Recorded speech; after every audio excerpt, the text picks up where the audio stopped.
Book of Enoch exposes what really happened to mermaids in Bible times. For centuries, whispers have clung to the edges of Scripture like shadows cast upon the walls of forgotten temples. There exist texts the church dared not canonize, secrets deliberately exiled to the margins of history, truths deemed too unsettling for the faithful to endure. Among these hidden relics stands the Book of Enoch, once revered, then condemned, locked away as though it carried a curse too heavy for the world to bear. Within its ancient lines, beyond the polished sermons of Sunday pulpits and the neatly bound pages of the Bible, lies a revelation so strange, so disturbing, that it threatens to fracture the very foundations of history, faith, and the human story itself. The Book of Enoch speaks of mysteries that most of us have been trained to dismiss: giants who walk the earth, angels who defied heaven, unions forbidden between the eternal and the mortal. Yet buried in its passages, veiled in metaphor and ancient tongues, there emerges a haunting presence.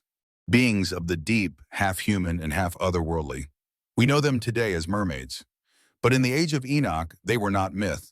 They were not children's tales told by the fire. They were not the glittering figures of folklore. They were flesh, they were sin, and they were judged. What you are about to confront is no harmless legend. This is not the smiling mermaid of Disney's dreamscape, singing beneath a painted sun. This is a darker truth, a tale of corruption, of divine wrath, and of the chilling possibility that what we dismiss as fairy tale is, in reality, the fragmented memory of something all too real. And if that memory has survived across centuries, perhaps it was never meant to die. If these words strike you, if this hidden history stirs your curiosity, then stay with us, because we are only beginning to uncover what lies beneath the waves. Don't forget to subscribe for more revelations like this, and share your thoughts in the comments below. Your voice may help us unlock the next secret together.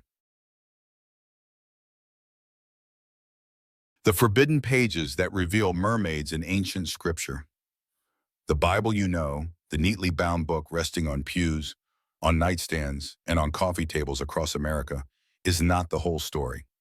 It is a familiar comfort, a book that reassures millions with its authority, its permanence, its sense of absolute truth. Yet beneath that polished surface, like an ocean concealing unfathomable depths, lies a reality that is far more unsettling. The truth is that the canon of Scripture we have inherited is not a complete chronicle, but a careful selection, a curation of voices shaped, edited, and sometimes silenced to protect the faithful from truths too dangerous to confront. Among the silenced texts, among those cast into shadow, is the Book of Enoch, an ancient manuscript that once commanded reverence but later became a forbidden relic. For early Christians and for the councils that shaped the official Bible, Enoch was too subversive, too disruptive, too close to the bone.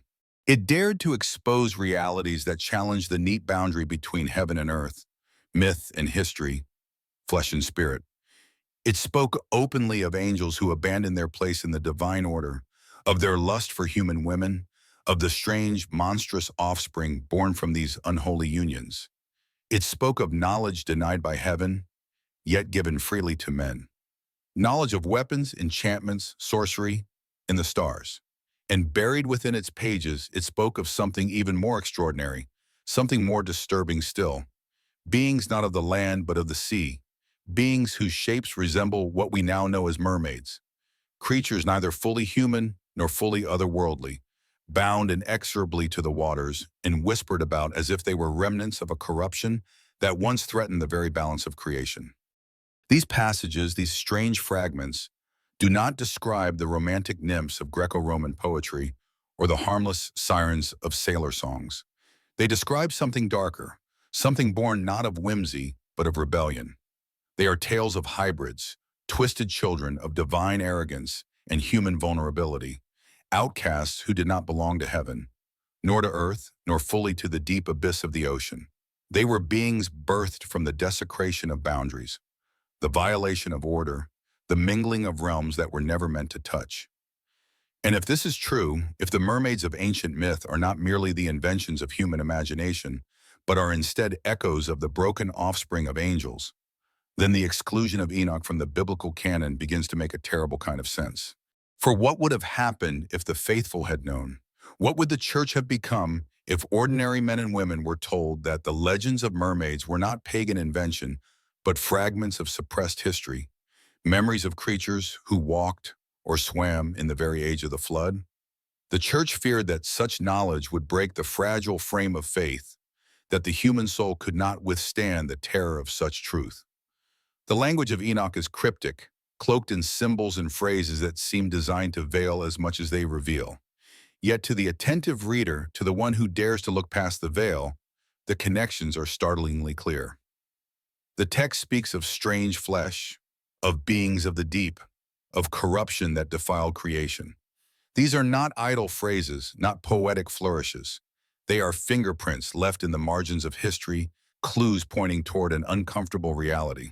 The mermaids of legend, the half-human, half-other creatures remembered in every culture's folklore, may have been the castaways of that corruption, exiles of a forbidden union, condemned to the waters when heaven rejected them, and mankind could not accept them. They lived on the edge of existence, on the margins of myth, never fully belonging anywhere, remembered only in fragments of story and song. When sailors spoke of sirens luring men to their deaths, perhaps they were not merely conjuring fantasies born of loneliness at sea, but echoing an ancient truth their souls still remembered, a memory of beings who once swam the oceans of a world before the flood. This is why Enoch was forbidden, why his words were cast out of the canon. Not merely because he spoke of angels falling, not merely because he described mankind's corruption, but because he dared to describe too much. He dared to describe the creatures that lived in the in-between, the hybrids that blurred the boundary between heaven and earth, man and myth, creation and chaos. These beings were mirrors, and the church feared those mirrors. For what if humanity, staring into those forbidden waters, recognized itself? What if we saw in their faces our own temptation to trespass, our own desire to break boundaries, our own arrogance in seeking to play God? What if we realized that their destruction was not a tale from a faraway past, but a warning about our own future? To admit the mermaids of Enoch would be to admit that humanity itself is prone to the same rebellion, the same corruption, the same desire to mix what should never be mixed. It would be to admit that beauty can hide corruption, that what dazzles the eye can also endanger the soul. This fear, this need to protect humanity from its own reflection, is why the book of Enoch was buried. Yet the silence itself speaks volumes. For silence is not denial, silence is confession. The very act of erasing Enoch from the canon betrays the terror of those who made that decision. They feared that truth would fracture the church, that it would unravel the delicate tapestry of faith, that it would make myth and scripture indistinguishable, and in doing so would leave mankind trembling before a past too strange, too dark, too haunted to endure. And so the pages were sealed, the stories silenced, the memory of the mermaids consigned to legend. But legends, like embers, do not die so easily. They smolder beneath the ashes of time, waiting for someone to blow upon them, waiting for someone to remember. And now, as whispers of Enoch's forbidden pages return, as scholars and seekers uncover what was once hidden, we stand once again on the shore of that dark ocean, staring into waters that reflect not only what once was, but what still lingers in the human soul. The haunting truth that mermaids may not be fantasy, but history, and that the deep remembers what we have tried so desperately to forget. Were mermaids the offspring of angels and humans? If one dares to peer deeper into the mysteries of the book of Enoch, one finds that truth grows darker, more unsettling, and more sublime than we are prepared to endure. The Watchers, the radiant beings who descended from the high places of heaven in rebellion against divine order, did not merely glance at humanity with idle curiosity. They burned with desire, they hungered with lust, and in their defiance they chose to mingle the eternal with the mortal. They took wives from among the daughters of men, and from these forbidden unions were born the Nephilim, giants of terrifying strength who filled the earth with violence and bloodshed. This much even Scripture alludes to. But if we listen closely to the whispers of older traditions, If we dare to consider the fragments of myth scattered like broken glass across cultures, another revelation begins to take shape. The corruption of those watchers was not confined to the soil beneath our feet, not confined to the wombs of mortal women, but spread downward into the abyss, into the untamable oceans that no empire could rule. Some ancient voices whisper that the watchers, insatiable in their rebellion, sought out not only the daughters of men, but the daughters of the sea. Imagine, if you can, the mingling of celestial power with the mysteries of the deep. The ocean, already the most chaotic and inscrutable of all creation, would have become the womb of abominations. From these unions would not come giants who strode the earth, but hybrids who haunted the waters, half human in form, yet bound to the sea, their voices enchanting, their beauty terrible, their very existence a blasphemy against heaven's design. They would not build cities or wield swords like their Nephilim kin. They would instead lure men with song, drag them into the abyss, and remind humanity that desire unchecked by divine order leads only to death. In this vision, mermaids were not the shimmering innocence of later folklore, not the wistful maidens of sailors' tales or Disney's fantasies. They were the offspring of rebellion itself, the children of lust and arrogance, conceived in the union of angels who despised their creator and sought to corrupt every corner of creation. And this interpretation is not idle speculation, nor is it the fanciful weaving of modern imagination. The book of Enoch itself is clear and unrelenting in its condemnation of the watchers. It charges them with bringing to mankind forbidden arts, enchantments, sorcery, warfare, astrology, cosmetics, and secrets of power that mankind was not meant to wield. They corrupted not only the body, but the soul, not only the flesh, but the very imagination of humankind. And if they were willing to corrupt humanity's mind and body with forbidden teachings, why would they not also corrupt the seas? The text declares with haunting force, "They defiled all flesh." Those words will ring like a thunderclap across the centuries. All flesh, not only humans, not only the beasts of the land, but all creation. The corruption seeped into every realm, into the air, into the ground, and into the oceans, whose depths we still cannot fathom. To defile all flesh is to poison the order of being itself, to twist creation into mockery, to produce creatures that were neither wholly one thing nor another, but cursed to live in the spaces between. The philosophical weight of this possibility is staggering, and it shakes the ground beneath both faith and reason. If mermaids were real in this sense, they were not natural beings, not products of evolution or divine design, not children of the sea by God's hand. They were trespassers in existence, living parables of cosmic rebellion, embodiments of what happens when divine law is mocked and boundaries are shattered. Their very bodies were insults hurled at heaven, their beauty a trap, their allure a weapon. And in that beauty lay the gravest danger. For what greater temptation exists than a being designed to seduce, to lure mankind from safety into the deep, to bind men not with chains but with longing? Their song would be irresistible, not because it was sweet, but because it was the echo of the first temptation, the ancient rebellion dressed in the garments of desire. Is it any wonder then that across ages and cultures, the stories of sirens and mermaids always carry the same theme? Sailors dragged beneath the waves, men enchanted and destroyed, voices that promise paradise but deliver only death. These stories are not drunken fantasies, not hallucinations born of salt and storm. They are echoes, distorted, half-remembered, retold through the centuries but always carrying the same haunting truth. In every culture, in every corner of the earth, there lingers the memory of beings who should not have existed, beings whose allure was deadly because it was born of rebellion. When we speak of sirens, when we sing of mermaids, we are not inventing myth, but remembering history. We are hearing the fragments of the story Enoch tried to preserve, a story of angels who crossed the line and of their children who became a living testimony to lust, corruption, and divine judgment. And here is the most terrifying reflection of all. If mermaids were the offspring of angels and humans, then their story is not merely about the past. It is about us. For in their existence, we see a mirror of our own condition. We too are drawn to trespass boundaries. We too are tempted to reach where we should not, to desire what destroys, to mingle the sacred with the profane. The mermaids of Enoch are not just relics of a lost world. They are symbols of humanity's perpetual rebellion, reminders that when desire rules, destruction follows. They haunt our stories because they haunt our souls, because deep down we know that their corruption is our own, that their destruction was a judgment not only upon them, but upon every being who forgets the order of heaven and seeks to play God. The biblical catastrophe that erased the mermaids. If such beings once swam the seas, if they once breathed and moved in the shadows of creation, then we must ask with trembling voices, where are they now?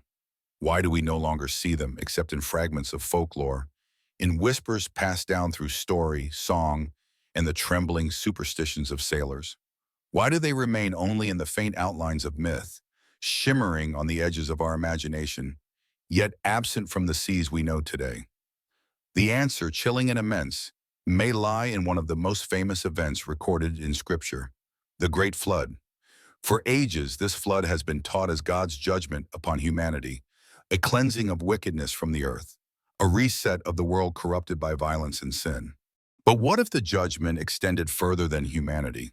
What if those rising waters were not merely a punishment for mankind, but the very battlefield upon which heaven itself waged war against corrupted flesh?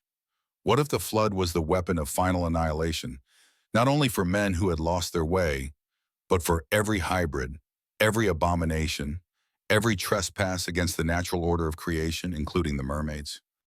The Book of Enoch suggests precisely this, with words that ring with both terror and clarity. The flood was not just about human wickedness, it was about purging the entire earth of defilement. They defiled all flesh, Enoch declares, and those words resound across the centuries like thunder. All flesh on land, in the air, and in the sea. If the Nephilim giants stalked the mountains and plains, then their aquatic cousins, the mermaids, the sirens, the twisted offspring of rebellion, swam within the abyss of the oceans. When the skies broke open and the fountains of the deep surged upward, those same waters that gave the mermaids life became their tomb. The ocean, which had been their cradle, now became their grave. What had been the womb of corruption became the grave of judgment. What is striking, what is almost impossible to dismiss, is how this story repeats across cultures far removed from one another.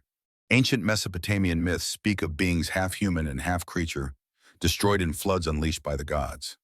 Babylonian accounts echo the same theme, telling of divine waters sweeping away hybrids that defied the order of heaven.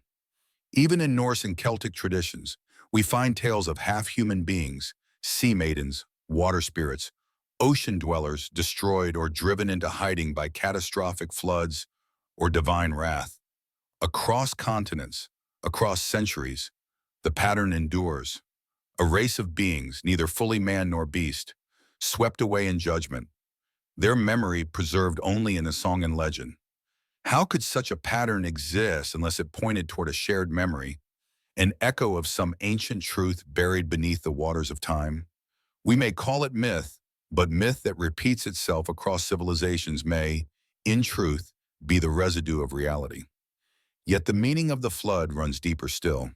For the mermaid is not only a creature of flesh and fin, but a symbol of desire, of temptation clothed in beauty, of corruption hidden beneath allure. She represents that which entices but destroys, that which dazzles but enslaves. The flood, then, was not merely an act of cleansing, it was a cosmic sermon, a warning spoken in the language of catastrophe. It declared to all creation that desire unmoored from divinity leads to death, that beauty twisted into rebellion cannot endure, that corruption, however enchanting, is destined for destruction. The waters that covered the earth were not merely physical torrents. They were the tears of heaven, washing away what should never have existed, erasing the evidence of rebellion's children, yet leaving behind their memory as a scar upon the imagination of humankind. And still, like phantoms, these beings refuse to vanish completely. They linger, haunting the corridors of human memory, surfacing in myths, in art, in song, in the whispered fears of sailors and the dreams of children. They reappear in every age, reshaped but not forgotten, as if the flood itself could not annihilate them fully. Perhaps that is the truest punishment of all, not total annihilation, but eternal remembrance. They are not allowed to live, but neither are they permitted to be entirely forgotten. They exist as shadows, as whispers, as stories retold around fires and in books, reminders of what once was and what should never be again. Their destruction was final, yet their memory is eternal, echoing from the depths, whispering to us still. A reminder that what was judged once may yet be judged again. A warning that creation itself does not forget the rebellion that scarred it. And so, when we speak of the flood, we must learn to hear it not only as a story of rain and water, not only as God's judgment upon human sin, but as the great cosmic war against corruption in every form. It was not just man who drowned, but the twisted children of heaven and earth, land and sea. It was not just sin that was washed away, but the embodiments of sin, the living parables of rebellion that mocked the order of heaven. The flood was more than water. It was a cosmic judgment, a divine erasure, a declaration that corruption, no matter how beautiful, no matter how alluring, no matter how powerful, cannot last. Yet the tragedy is that even in their destruction, these beings achieved a kind of immortality. Not in flesh, but in memory. We tell their stories, even if we call them myths. We paint their images, even if we call them art. We dream their songs, even if we dismiss them as fantasy. The mermaids live on, not because they survived the flood, but because their memory survived it. And that memory is itself a warning, a reminder etched into the human soul that beauty without truth is corruption, that desire without divinity is death, and that rebellion, no matter how enchanting, always ends in judgment. Why this revelation still terrifies scholars today. If these truths lie hidden within the book of Enoch, truths buried like bones beneath the soil of history, then why are they not proclaimed from pulpits, not inscribed in the lessons of classrooms, not etched into the annals of science? Why does the church avert its eyes? Why does the academy remain cautious? Why does the state keep its silence? The answer is as unsettling as the revelation itself. For to speak aloud of mermaids in the pages of Enoch is to admit that the history we have inherited is not as we have been told. It is to admit that the polished surface of human knowledge conceals fractures, that myth and scripture are not enemies but reflections of a deeper, hidden reality, and that the boundary between the human and the divine, between the natural and the supernatural, has not always held firm. To acknowledge this is to say openly that the veil has been torn before and may yet be torn again. Such an admission does not simply adjust theology. It shakes theology. It does not refine anthropology. It upends it. It does not advance science in a straight line. It cracks its very foundations. For if mermaids were real, if they were the hybrid children of angelic rebellion and human frailty, then the line between fable and fact collapses, and with it, the certainty upon which our age has built its fragile empire of reason. Scholars hesitate not out of ignorance, but out of terror. For if the Watchers once corrupted creation, who can say their influence has vanished? If the oceans once swam with forbidden offspring, what assurance do we have that the deep no longer harbors such abominations? The seas remain largely uncharted, their depths cloaked in mystery darker than the void between stars. If mermaids existed, then what else lingers in legend because it once lived in truth? Dragons breathing fire from the seas, giants striding across mountains, serpents coiling in the abyss. Suddenly, these are not children's tales, but suppressed histories, inconvenient truths erased because they tore open the fabric of certainty. Such recognition would demand we rethink not just our myths, but our present, forcing us to live in a world more dangerous, more haunted, more awe-filled than our rational minds dare to conceive. Theologians, too, hesitate. For to embrace Enoch fully is to confess that the Bible as it stands is not the totality of divine revelation, but a curated canon, assembled with decisions made not only for holiness, but for control. To admit this is to admit that truths were excised because they were too powerful, too destabilizing, too threatening to the structure of faith. And once we admit that, the questions multiply. What else has been hidden? What other books lie buried beneath centuries of silence? What other truths, if spoken, would expose how little we truly know of God's dealings with humanity? It is easier to preserve silence than to face the storm of questions. For silence, though fragile, preserves order, while truth, once loosed, may scatter belief like ashes in the wind. And governments, those who trade in secrecy as others trade in currency, have their own motives for silence. They understand that knowledge is power, but dangerous knowledge is also chaos. Imagine the panic, the spiritual convulsion, if humanity were told that the oceans, the very waters that cover most of our planet, it still carried echoes of those hybrid beings. Imagine the cultural collapse if people began to see mermaids not as fantasy, but as suppressed history. If myths once dismissed became evidence of realities our leaders could not control. Religion would be shaken, science humiliated, governments stripped of narrative control. Nations are built on order, and order is built on certainty. To confess that certainty is a lie is to risk collapse. This is why the revelation terrifies. It is not at its core about mermaids themselves. It is about what they represent. They are the collapse of certainty, the shattering of boundaries, the crumbling of walls erected to separate myth from history, faith from fact, the natural from the supernatural. They are reminders that the world we inhabit is not as safe, as explained, or as domesticated as we have been told. To admit their existence is to admit that the cosmos itself is stranger, darker, and more haunted than we dare believe. It is to admit that we live not in a tidy universe, but in a theater of war between order and rebellion, between heaven and corruption, and that we are still in its crossfire. And perhaps that is why the book of Enoch continues to whisper from the shadows, never fully silenced, never entirely forgotten. It does not whisper to comfort us. It does not whisper to entertain us. It whispers to disturb us, to unnerve us, to awaken us from the narcotic of certainty. It reminds us that the past was not the clean, ordered story we have been told, but a fractured tale of rebellion, judgment, and catastrophe. It reminds us that what was buried may yet rise, that what was forgotten may yet return, that the deep still remembers what we have tried so desperately to erase. And it reminds us above all that the human desire to look away does not erase the truth. It only delays its reckoning. The book of Enoch remains in the shadows, not because it is false, but because it is too true, too heavy for the canon, too dangerous for the pulpit, too destabilizing for the academy, and too threatening for the state. It is the kind of truth that does not merely inform, it convicts. It demands that we see the world as it truly is. Vast, terrifying, miraculous, and filled with echoes of beings judged long ago. It demands that we face the possibility that the myths we have dismissed are memories, that the oceans are haunted, and that the boundaries we cling to between the real and the unreal are illusions, fragile as glass. And so Enoch whispers still not to soothe us, not to reassure us, but to shake us awake with the reminder that the past was stranger than we can endure, and the deep remembers what we have tried, in vain, to forget.